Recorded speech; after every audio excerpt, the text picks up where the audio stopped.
ગાડી ઊભી રાખો રે. ગાડી ઊભી રાખજો. તો રેલગાડીમાં આપણે બધા ભેગા મળીને ભજન ગાઈશું.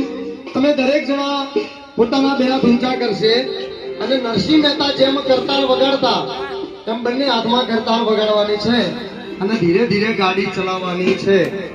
શરૂ કરીએ તો આપણું ભજન. બધા બે હાથ ઊંચા કરશે.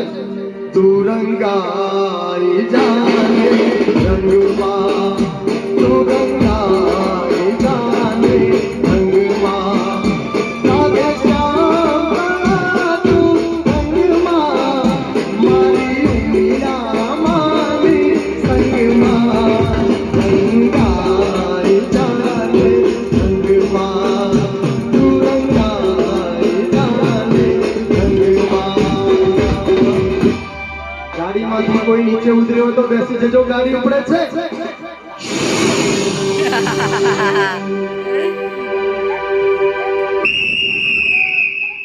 મુંબઈ થી ગાડી હેડી દે